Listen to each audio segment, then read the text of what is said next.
ne sais pas si elle est là, Nadia, et qui va nous donner le témoignage de ce que le Seigneur a fait dans sa vie. Et elle a eu un parler samedi dernier, après le programme de réveil. On a fait une émission, on a improvisé une émission de quelques minutes. Et c'est terrible ce que le Seigneur a fait dans sa vie, ce qu'elle a vécu, ce qu'elle a vu. Et je crois que ceux qui doutent encore que l'enfer existe seront bien interpellés. Donc, c'est une personne que le Seigneur cherche depuis très longtemps. Elle a refusé l'appel du Seigneur pendant longtemps. Elle a fui le Seigneur. Et Dieu est allé la chercher. Et voilà. Donc, que toute la gloire revienne au Seigneur, au nom de Yeshua. Amen. Bonjour à tous. Je m'appelle Nadia et à mes côtés, c'est ma petite sœur Gloria. Je lui ai proposé de m'accompagner dans ce témoignage parce qu'elle aura beaucoup à dire aussi. Alors, je vais essayer vraiment de vous expliquer ce témoignage très douloureux, très émouvant pour moi en tout cas, du mieux que je peux. C'est une longue histoire. Donc, c'est le témoignage d'un châtiment que Dieu m'a fait subir il y a quelques mois en fait. Donc, comme dit l'apôtre Chora, Dieu me cherche depuis très très longtemps et je n'ai jamais répondu à ses appels. Dieu est un Dieu lent à la colère, comme on dit, mais au moment où il sévit et ça fait mal. Je vais peut-être commencer par introduire un peu le contexte de vie dans lequel je vivais avant que Dieu m'appelle, avant que je donne ma vie au Seigneur. Donc j'ai commencé ma vie de couple déjà très très mal. Donc j'ai 2 enfants. Donc je n'étais pas mariée quand j'ai eu ces enfants. Donc je vivais dans une relation hors mariage, ni bénie par le Seigneur, ni bénie par la famille. Parce que la famille était contre. Je me suis entêtée. Je suis partie très tôt de la maison, enceinte. Et j'ai eu une vie de couple, quand on n'a pas le Seigneur, vous imaginez la vie de couple qu'on peut avoir, très très chaotique, qui se soldait par des violences physiques et verbales, par des tromperies, des infidélités à tire-larigot, par des séparations, des réconciliations, etc. Enfin, c'était vraiment le chaos total, et cela pendant des années. Jusqu'au jour où, il y a 4 ans, j'ai décidé de donner ma vie au Seigneur parce que j'en pouvais plus. J'avais des envies de suicide pendant ma relation de couple avec le père de mes enfants. J'étais tout le temps dépressive, donc j'étais dans l'alcool, j'étais dans la cigarette, mais vraiment plus, parce que je fumais beaucoup, énormément. J'avais un esprit de colère tout le temps en moi, et j'étais tout le temps en dépression. Donc sous cachet, antidépresseurs et compagnie. Alors il y a 4 ans, j'ai donné ma vie au Seigneur, donc je me suis fait baptiser dans une église. Et là, j'ai commencé une vie de méditation donc avec le Seigneur. Et le Seigneur m'a donné des réponses par rapport à ma vie de couple que je menais. Et il m'a fortifié, il m'a donné le courage de quitter donc le papa de mes enfants. Donc je l'ai quitté, je suis retournée en famille. Et il a pris son chemin et j'ai pris le mien. Donc voilà. Mais le Seigneur m'a sorti d'un péché, mais je suis retournée dans un autre péché. Je me suis attachée à un homme qui était marié. Donc j'ai commencé, au bout des 2 ans de séparation avec le père de mes enfants, j'ai rencontré un homme. Cet homme était marié. Donc je le savais dès le départ. Donc c'était même pas une cachotterie de sa part. Donc voilà, donc je me suis vautrée encore dans un péché. J'ai eu cette relation pendant 2 ans avec cet homme marié, tout en continuant évidemment ma vie de prière. J'étais un peu une chrétienne volante, j'allais dans toutes les églises, notamment ICC, une fois chez ICC, une fois à la Nouvelle Jérusalem. Je faisais toutes les églises parce que je me disais Dieu est partout, donc je peux prier n'importe où. Et dans cette relation, Dieu m'a interpellée plusieurs fois par le canal de différentes personnes. Donc des frères, Je suis de Bruxelles, en fait, donc ça je ne l'ai pas précisé. Donc il y a une assemblée à Bruxelles et donc 2 frères m'ont interpellé par rapport à ma relation. C'était Dieu qui parlait.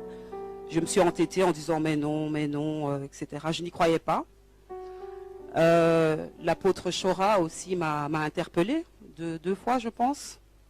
Il m'a délivré même d'un esprit de mort. Mais je me suis entêtée. J'ai continué avec cette relation adultère. Il m'a interpellé au travers de ma sœur aussi. Je n'ai pas écouté. Je disais mais non, c'est le Seigneur qui veut aussi, etc. Enfin, j'étais vraiment très voilée à ce moment-là et je n'ai pas écouté le Seigneur. Et donc au mois de mai, la semaine du 20 mai, j'ai commencé à me sentir très bizarre.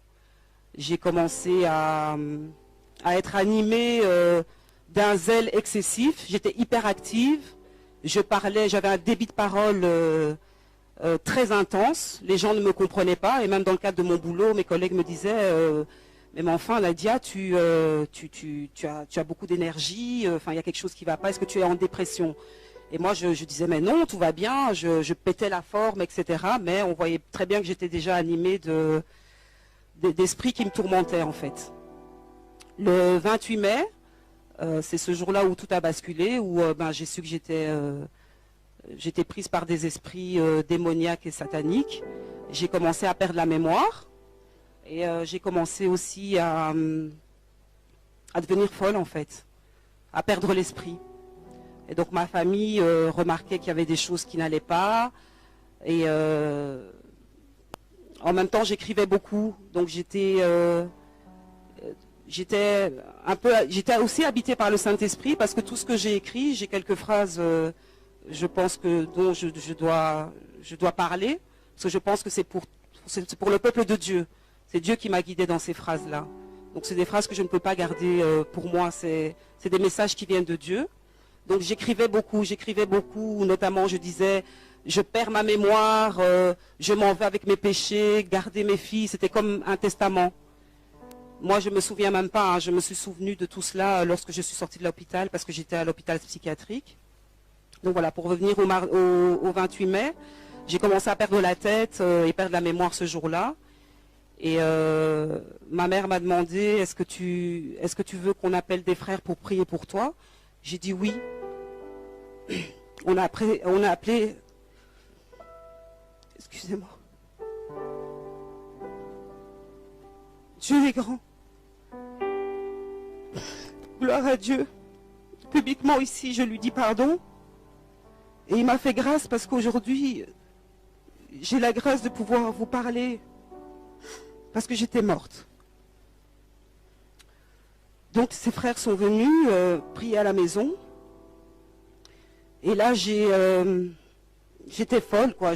Ça, c'est un témoignage que plus ma sœur pourra vous donner, parce que moi, je ne me souviens plus tellement de ce qui s'est passé. Je sais que j'étais tourmentée par des esprits et je perdais la tête. Et un des frères a dit à ma sœur, on ne peut rien faire. C'est un châtiment de Dieu. Donc ça, c'est un châtiment pour toute votre famille. Ça ne concerne que la famille. Aucune personne extérieure ne peut la sortir de là. Il n'y a que vous. Ses frères sont partis. Et on a rassemblé toute la famille. Donc ma soeur ici, ma mère, mon frère, ma belle-sœur et ma fille. L'aînée, pas la petite. La petite n'a que 13 ans, mais l'aînée a 19 ans. Donc on a estimé que bon voilà, elle était en âge adulte et que ça la concernait aussi. Donc toute ma famille a mis les genoux par terre. Et au fur et à mesure des prières, ma folie augmentait. Ma folie augmentait. Et donc il y a un passage que j'ai oublié. Hein. J'essayais vraiment de vous restituer les choses parce que tout était embrouillé dans ma tête jusqu'au moment où j'ai su que je devais témoigner. Donc le mardi 28, avant que je perde totalement la tête, j'ai quand même été travailler. Sur le chemin du boulot, j'étais dans une folie, mais je ne m'en rendais pas compte. Et il y avait des démons qui me poursuivaient en fait. Donc Dieu m'a fait grâce en tout cas d'avoir des yeux spirituels ce jour-là. Donc j'ai vu l'autre dimension du du monde, si vous voulez. Je ne sais pas comment expliquer ça. J'étais sur Terre sans être sur Terre. On dirait que j'étais dans une autre bulle, dans une autre dimension, où il y avait des démons humains. Mais je savais que ces gens-là, il n'y avait que moi qui les voyais. Et ces gens-là me poursuivaient en fait. Et j'ai été téléguidée de gauche à droite. Je suis arrivée au travail. Ce jour-là, je n'ai pas travaillé, je n'ai fait que prêcher la parole de Dieu. Et je vous assure que même maintenant, je suis une nouvelle convertie. Je ne connais pas la parole de Dieu. J'ai fait mon baptême, et là c'est une petite parenthèse que j'ouvre par rapport aux églises et aux pasteurs qui ne donnent pas l'explication de ce que c'est le baptême. Quel engagement on a vis-à-vis du Seigneur quand on se baptise. Donc définir ce que c'est le baptême, l'engagement qu'on prend vis-à-vis de Dieu, ça je ne l'ai pas eu. Et la vie de sanctification qui suit le baptême. Donc moi je n'ai pas eu tout ça dans l'église où j'ai fait mon baptême. Donc pour moi j'étais baptisée et j'ai continué ma vie délabrée de péché sans me dire qu'il y avait une sanctification, qu'il y avait des commandements à suivre. Donc où est-ce que j'en étais? Quand je suis arrivée au travail, j'ai prêché la parole de Dieu. Je connaissais toute la Bible par cœur. J'ai commencé à prêcher la parole de Dieu auprès de mes collègues.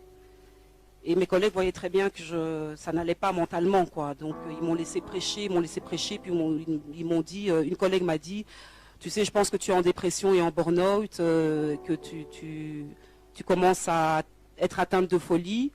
Il vaut mieux que tu rentres chez toi et que tu ailles voir un médecin. Et moi je disais mais non, tout va bien, j'aime le Seigneur, c'est tout, c'est parce que vous êtes des incroyants, enfin bon. Bref, je suis sortie du travail en me dirigeant vers un endroit, mais je suis arrivée à un autre endroit. Donc j'étais vraiment téléguidée par des esprits démoniaques en fait, qui me poussaient au suicide. Je suis arrivée dans un immeuble, je ne sais pas comment, où il y avait toutes les fenêtres ouvertes, où plusieurs personnes, ces démons qui ressemblaient à des humains, que moi je voyais, me disaient, ben, il y a un appartement qui est là, essaye de rentrer et voir, c'est pas toi qui veux visiter un appartement. Et moi, complètement troublée, perturbée, je dis oui, ça doit être moi. Et je suis montée, c'était un appartement de 10 étages, je suis montée au 10e étage, il était libre cet appartement, et toutes les fenêtres étaient ouvertes. Et je m'approchais vers les fenêtres, en fait, pour me jeter. Ces démons toujours derrière moi. Et Dieu est grand, vraiment, parce qu'à ce moment-là, ma sœur m'a appelée. Et elle m'a dit, où tu es? Alors j'ai dit, je sais pas. Elle dit, où tu es? Alors j'ai dit, je sais pas, je suis dans une commune ici à Bruxelles et je suis dans un appartement. Elle me dit, alors je lui dis, c'est Dieu qui me dirige, je lui dis. Elle me dit, tout ce que tu fais là, c'est pas de Dieu. C'est pas de Dieu. Enfuis-toi de là, rentre à la maison. J'ai commencé à courir. J'ai laissé donc ces démons derrière moi. J'ai commencé à courir. J'étais enfermée dans l'immeuble. Enfin, j'ai su sortir de l'immeuble. Et je me suis enfermée dans une cabine téléphonique, en fait, où j'ai téléphoné à ma sœur, qui n'avait plus d'unité. Moi-même, mon portable, j'avais plus de batterie. Et là, je suis rentrée à la maison. Et ce fameux mardi, c'est le jour où ma délivrance a commencé, parce que là, j'étais atteinte de, même pas folie, mais la folie extrême, ce qu'on appelle la schizophrénie. En tout cas, j'étais diagnostiquée quand j'ai été internée, schizophrène. Donc on est resté 4 jours. J'ai eu 4 jours de délivrance et 2 jours de coma. De coma spirituel. Enfin, mon âme n'était plus là. Je respirais, j'étais là, à côté de mes proches, mais moi j'étais partie. Ce que Dieu, en tout cas, m'a fait grâce de voir, c'est que j'étais dans mon cercueil. J'ai vu ma tombe. J'ai vu que j'étais dans le cercueil. Et à un moment donné, j'étais propulsée dans la galaxie, l'espace. J'ai vu quelques étoiles.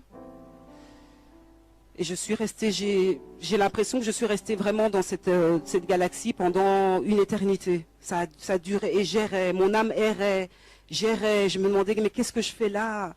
Qu'est-ce qui se passe? Et il faisait noir. Il faisait noir. Et après ce que j'ai vu les ténèbres, donc une nuée très sombre. Et une nuée et la lumière en fait. Donc j'ai compris par la suite parce que j'entendais des voix. C'était vraiment les anges de Dieu et les suppôts de Satan qui se... Pas négocier parce qu'on ne négocie pas avec Dieu, mais le diable qui réclamait mon âme en fait. Et ma vie. Et il disait, mais enfin, Seigneur, il y a un pacte qui a été fait. Elle n'a pas suivi tes voies. Elle n'est plus digne d'être appelée enfant de Dieu. Donc elle est devenue mon enfant. Donc voilà, il faut nous la laisser. Donc c'était vraiment comme s'il y avait un combat spirituel entre les ténèbres et la lumière. Et à ce moment-là, je sais pas, un esprit démoniaque m'a pris et m'a demandé si j'étais prête. Et il m'a dit, regarde en bas, là-bas, le trou noir que tu vois, on va y descendre. Et là, j'ai commencé à crier. Et je criais réellement, puisque ma sœur m'a dit par la suite, quand j'ai retrouvé mes esprits, que Dieu est vraiment grand et il a tout fait. C'était vraiment sous son contrôle, parce que la manière dont tu criais, c'est pas possible qu'on n'ait pas eu des voisins qui sont venus à la maison pour réclamer des tapages nocturnes en plus, puisque ça se passait la nuit. Et donc cet esprit démoniaque m'a précipité dans le trou. Et en fait, j'ai vu de la terre, on descendait vraiment les profondeurs de la terre. J'ai vu beaucoup de terre et il faisait noir, et je criais, et il faisait noir. Et au plus on s'enfonçait, au plus je criais. Et puis à un moment donné, on s'est arrêté, comme dans une espèce d'ouverture, comme dans une grotte. Et là, l'esprit m'a dit, est-ce que tu es prête? Parce que ici, c'est l'enfer. Et on va commencer à prendre...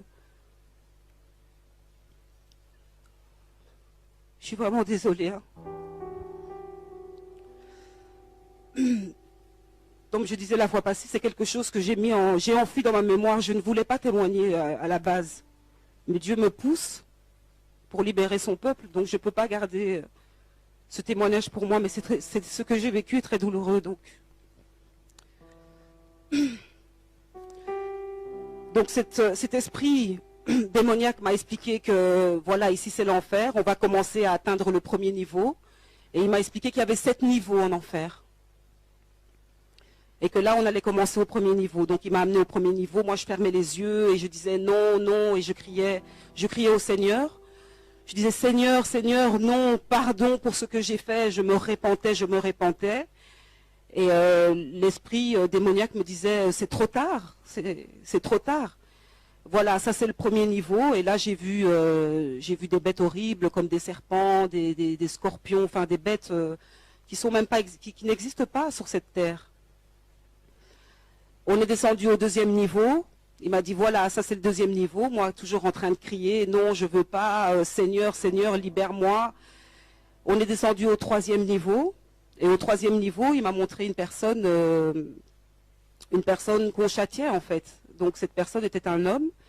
Et cet homme recevait des coups de couteau. Et à chaque coup de couteau, qui transperçait son cœur, il ne mourait pas. Il ne mourait pas, le sang giclait, cet homme pleurait, criait, et la plaie se refermait. Et puis il recevait des coups de couteau toujours au même endroit, et le même processus se répétait et se répétait. Et cet esprit démoniaque me disait, tu vois le châtiment, ça c'est éternellement que cette personne-là va être comme ça, en tout cas trucidée par ce couteau. Et je criais, et je disais pitié Seigneur, Seigneur, pardon pour tout ce que j'ai fait. Et pendant ce temps-là, ma sœur me disait que effectivement, il y a eu des moments où tu étais par terre, à genoux, et je demandais pardon au Seigneur, et eux ne comprenaient pas. Et en fait, c'était ma descente aux enfers. Je suis arrivée au 4e niveau, et cet esprit m'a expliqué que le 4e niveau était le niveau de mon châtiment à moi par rapport au péché dans lequel j'étais. Donc péché sexuel, hein, puisque j'ai été condamnée par rapport à ça. Et là, on m'a prise et on m'a mise sur une espèce de grande pierre. Je ne sais pas si vous voyez au temps, je pense, du Moyen-Âge, où on châtiait les gens. On mettait les gens sur une pierre et puis on les tirait, on les écartelait avec des lanières. Donc j'étais sur ce genre de pierre-là. Il y avait d'autres filles, il y avait que des filles à ce niveau-là. On m'a mis sur cette pierre, on m'a ligoté et on m'a laissé là. Et tout ce que je voyais là en dessous de mes pieds, donc la pierre était debout, hein, pas couchée. Donc j'étais vraiment contre un mur. L'enfer ressemble à une grotte, en tout cas là où j'étais, au niveau, c'est une grotte en fait. C'est une grotte où il fait sombre, où il y a du feu à gauche et à droite. C'est un endroit très lugubre où on n'entend que des cris d'épouvante qu'on n'a jamais même entendu dans des films d'horreur. Et moi je criais, on criait avec toutes les filles. Et les démons venaient, me touchaient, me pressaient à mes parties intimes. Et l'esprit m'a expliqué que ton châtiment, c'est d'être violé éternellement.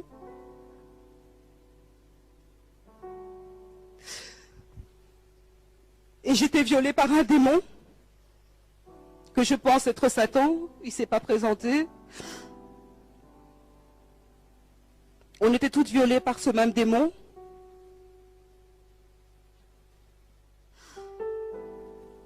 Et naissaient des enfants de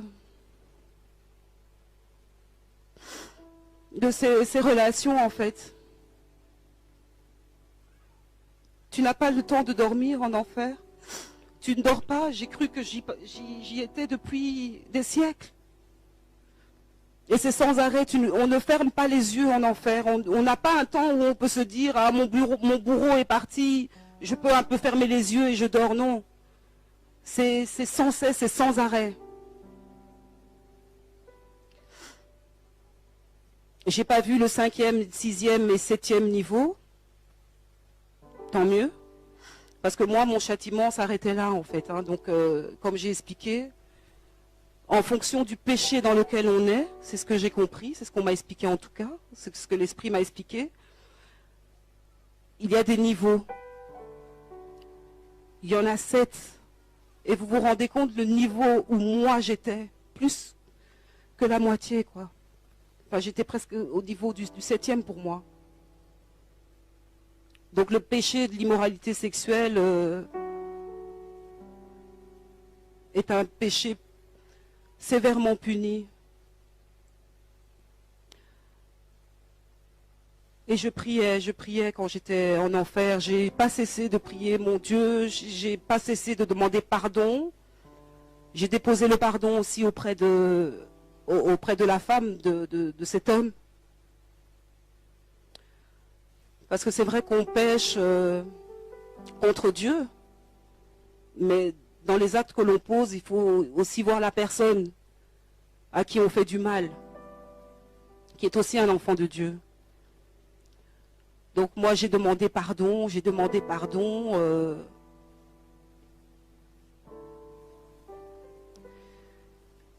Et puis un ange de Dieu est revenu me prendre et il m'a jeté près du parvis de notre Seigneur. Où là, je me suis repentie et j'étais à genoux devant le parvis. Voilà. Je ne sais pas si je suis passée à côté de... Oui. Et donc pendant mes songes et mes délires, je ne sais pas comment interpréter ça, mais bon, je vais quand même témoigner de ça. Je me suis vue en fait crucifiée comme Jésus-Christ en fait. On m'a attachée sur une croix. Et cette croix a été mise dans une église catholique. Et on va comprendre, je ne sais toujours pas comment interpréter cela. On m'a mis dans une église catholique. Ensuite, cette croix s'est retrouvée à la maison, moi dessus.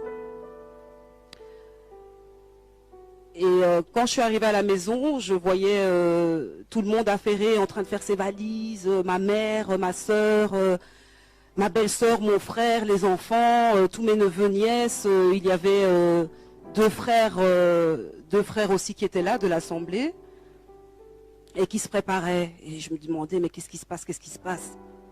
Et ma fille aînée m'a dit, maman, toi tu as choisi le mauvais chemin. Nous, on a donné notre vie à Christ, donc on part. Donc c'était l'enlèvement en fait. Et moi, je pleurais et je disais, mais non, il ne faut pas me laisser, etc. Et là, j'ai vu toute ma famille se jeter sur moi et me coller au sol pour leur permettre, eux, de partir, en fait. Et donc, ils sont partis, ils ont fermé la porte. Une soucoupe volante avec une grande lumière est venue. Ils se sont propulsés dans les airs, tous. Et moi, je suis restée là, dans l'appartement. Et puis, tout d'un coup, ce qui s'est passé, un truc... Enfin, c'était incroyable. J'ai commencé à voir que le soleil s'assombrissait, les ténèbres arrivaient, qu'il y avait comme des bombes qui commençaient à exploser de gauche à droite, et je regardais par la fenêtre. Il y avait des bêtes qui ressemblaient beaucoup à ce que j'ai vu quand j'étais en enfer, qui commençaient à monter de partout. Je regardais et... c'est par la suite, hein, en discutant avec la famille et en lisant dans Apocalypse que je me suis dit que c'est l'Armageddon, quoi, en fait. Où les gens s'entretuaient entre eux, il y avait des démons partout, enfin quelque chose de vraiment horrible. Il faisait noir, il y avait du feu partout, il y avait des bêtes qui datent du temps des dinosaures, qui crachaient du feu. Et donc voilà. Moi, je restais en enfer, enfermée, et ma famille était partie pour l'enlèvement. Donc voilà, je pense que j'ai plus ou moins tout dit. Je ne sais pas si... Voilà. Bonjour. Voilà, je voudrais remercier le Seigneur vraiment de nous avoir fait cette grâce de venir aujourd'hui pour témoigner. Et je remercie également le Seigneur de nous avoir fait grâce pour tout ce qui s'est passé dans ma vie depuis ma conversion. Je suis convertie depuis 8 mois et ma famille priait déjà en fait. J'étais la seule qui ne voulait rien savoir de Dieu. Non pas que j'y croyais pas, mais j'étais pas prête. Je vivais ma vie pour moi assez bien parce que je travaillais, j'ai un petit garçon. Ne connaissant pas le Seigneur, j'ai été mariée et divorcée. J'ai un garçon de 12 ans. Et j'étais la rebelle de la famille. Je voulais rien savoir du Seigneur. Mais on peut monter, on peut descendre. Quand le Seigneur t'appelle, il nous a fait grâce. Et vraiment, je le remercie de tout cœur. Parce que ce qu'on a vécu avec ma sœur, à la maison, c'était un châtiment pour tout le monde. Tout le monde vivait sa vie. Tout le monde ne s'occupait que de soi. Et je pense que le premier enseignement que Dieu nous a donné, c'était ça. Parce que nous avons un Dieu de famille, qui aime la famille. Et la semaine que ma sœur raconte ici, c'est une semaine terrible. Pour nous, ça a duré 1 an. Moi, j'ai l'impression de revivre seulement maintenant. Le Seigneur m'a donné la force de supporter tout ça malgré mon début de conversion. Parce que quand ça s'est arrivé, j'avais que 6 mois de conversion. J'avais le feu. J'allais aux enseignements tout le temps. Donc ça m'a permis de beaucoup comprendre ce qui arrivait, de saisir très vite. Par la grâce de Dieu. Tout ce que je voulais dire aussi, c'est qu'effectivement, elle priait dans des églises de système. Moi, je ne priais pas du tout. Je ne supportais pas d'aller dans ces églises. Est-ce que c'est une grâce? Je ne sais pas. mais il nous a permis d'avoir le message de vérité par mon biais. Donc c'est à ce moment-là que à la maison tout le monde vivait sa vie, mais c'était le repos, les gens s'entendaient bien. Mais quand j'ai amené ce message de vérité, c'est devenu l'enfer déjà. Moi et ma mère, on se disputait tout le temps, pourtant on s'entend bien. Ma sœur commençait à dévier, donc elle passait du chapelet à Ave Maria, Sainte Marie, pour essayer de combler le péché dont elle vous a parlé tout à l'heure. Parce que moi, j'arrêtais pas de lui prêcher que c'était pas bon et que Dieu ne faisait pas d'exception pour tel ou tel enfant, qu'on était égaux aux yeux de Dieu. Mais elle me prétendait que, effectivement, ce qu'elle a oublié de dire, c'est qu'elle a tellement chipoté dans le péché qu'elle a eu même la vision d'un ange de lumière qui s'est présenté comme étant l'ange Gabriel, qui lui a dit « tes péchés sont pardonnés ». Donc pour elle, elle était dans le bon et que ce mari allait divorcer de sa femme pour se marier avec elle. Donc elle vivait sa vie en pensant qu'elle était consciemment une bonne enfant de Dieu. Et comme on dit, on a des alliances avec le Seigneur. Moi, quand je me suis convertie, j'étais pour moi, dans ma tête, j'étais bien. Je gagnais ma vie, je voyageais tout le temps. Quand je voulais partir, j'avais ma maman qui gardait mon fils. J'avais l'impression que tout allait bien. Mais moi-même, je m'enfonçais dans un secteur un métier, dans un secteur professionnel qui m'a donné tout de suite un esprit de Jézabel. J'avais la sirène des eaux, j'étais aussi possédée, on peut l'imaginer vu que je ne connaissais pas du tout le Seigneur, et j'ai changé radicalement.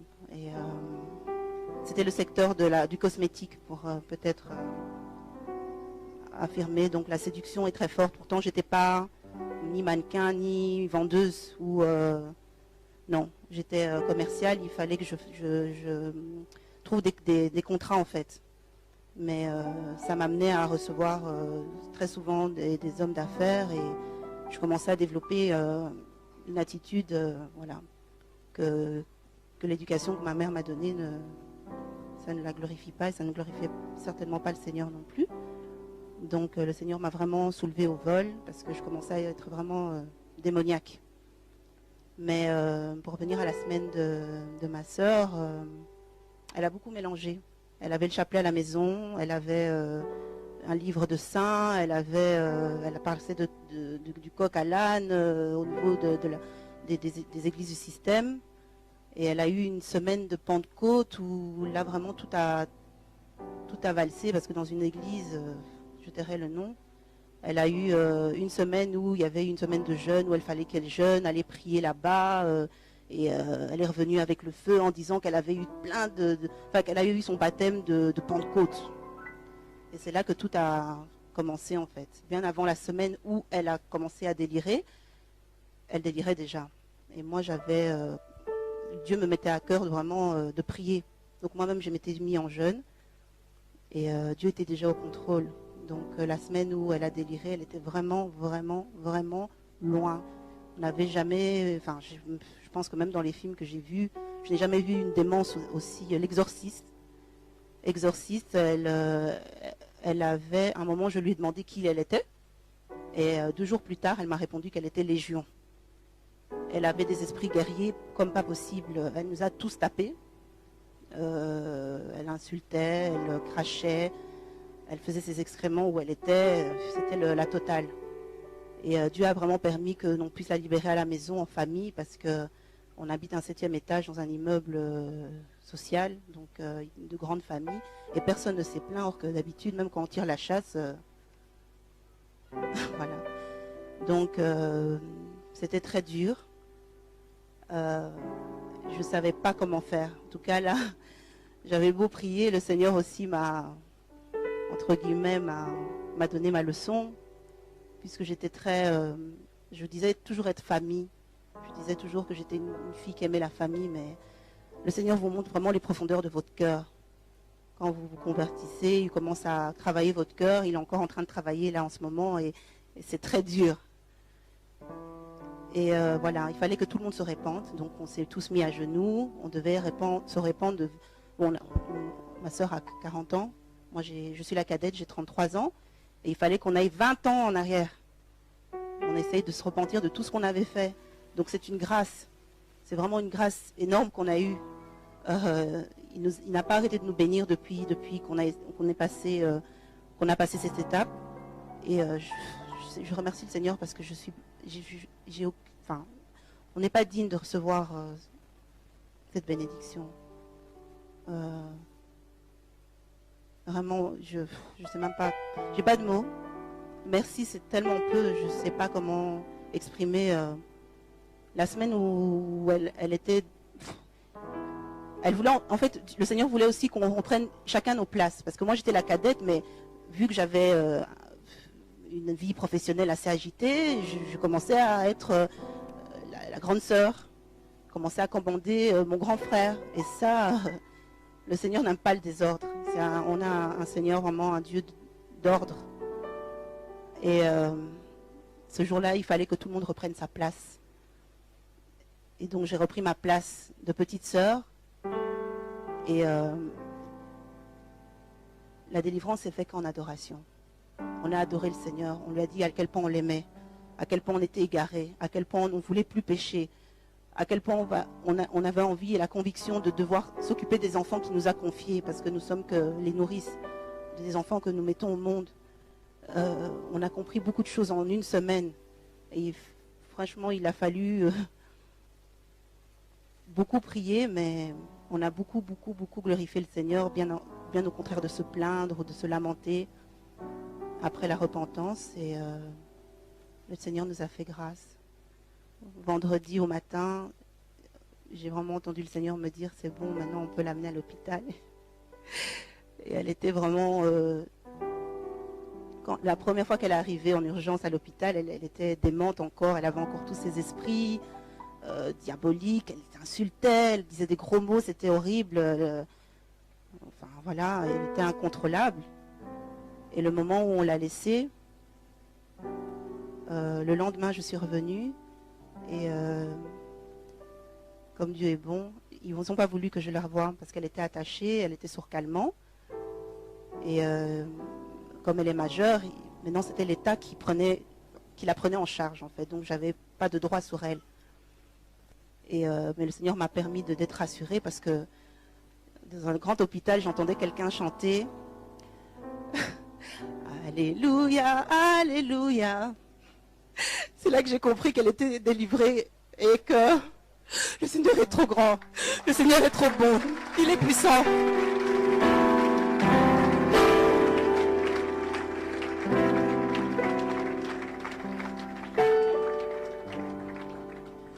Je tiens aussi à remercier le Seigneur parce que depuis que je me suis convertie, l'alliance que tu fais avec le Seigneur, il est trop fidèle.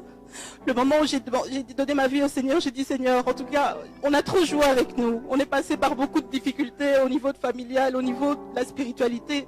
Si c'est toi vraiment Dieu qui me parle, le vrai Dieu, l'unique, le Créateur, fais que toute ma famille se convertisse. Et en moins de 3 mois, toute la famille s'est convertie.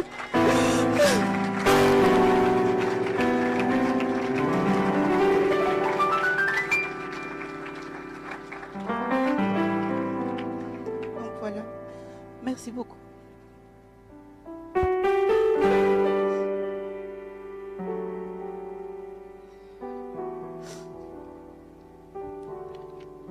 Le passage qui dit dans la Bible, je ne sais pas exactement où, qui dit que quand un esprit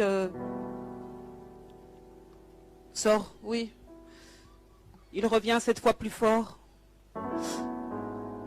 Alors dans mon récit, j'ai bien dit que j'avais eu ma délivrance par le canal de l'apôtre Chora, malgré que j'étais toujours avec cet homme marié, et que Dieu m'interpellait, me disait laisse, Dieu, qui je suis Seigneur, merci. Dieu m'a même interpellé de lui-même, il est descendu de son trône et il m'a parlé, il m'a dit je suis l'autorité. Ce jour-là, j'étais paralysée dans mon lit, j'ai pas su me lever de mon lit, tout ça parce qu'il voulait me sauver. Dieu ne veut pas qu'on se perde. Il souhaite que tous ses enfants soient sauvés, ne périssent pas.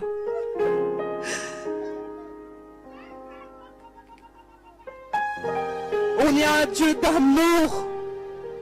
On y a un Dieu miséricordieux. Quel est le Dieu qui est parti négocier mon âme, qui était déjà en enfer? Je méritais l'enfer.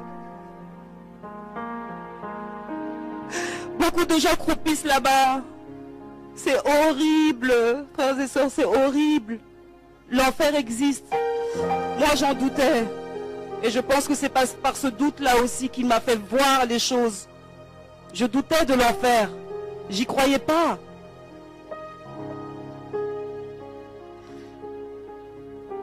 Tenez votre délivrance alors. Sortez du péché. Cherchez le message de vérité. La première pierre que je jette, c'est sur moi-même. Parce que je me suis abandonnée auprès des pasteurs, auprès des églises.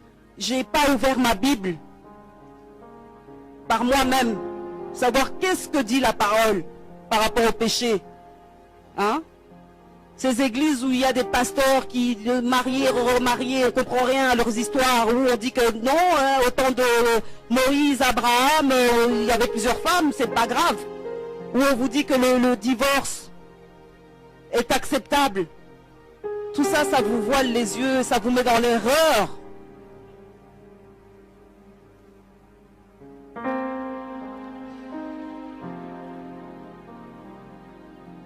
Je vais lire les phrases que le Saint-Esprit m'avait mis avant que je tombe dans la folie extrême. C'était vraiment dirigé par le Saint-Esprit. Je les ai découverts en sortant de l'hôpital, en fait. La clé du séjour des morts et le séjour des morts m'appartiennent, dit le Seigneur. L'œuvre de Dieu est une œuvre qu'on ne brisera jamais. Dieu, notre Maître, nous préserve de la mort. Ce qui n'est pas de Dieu est sale. Je vous ai tellement aimé que je sais ce qui est bon pour vous. Car je vous ai racheté au prix de ma chair. Voilà.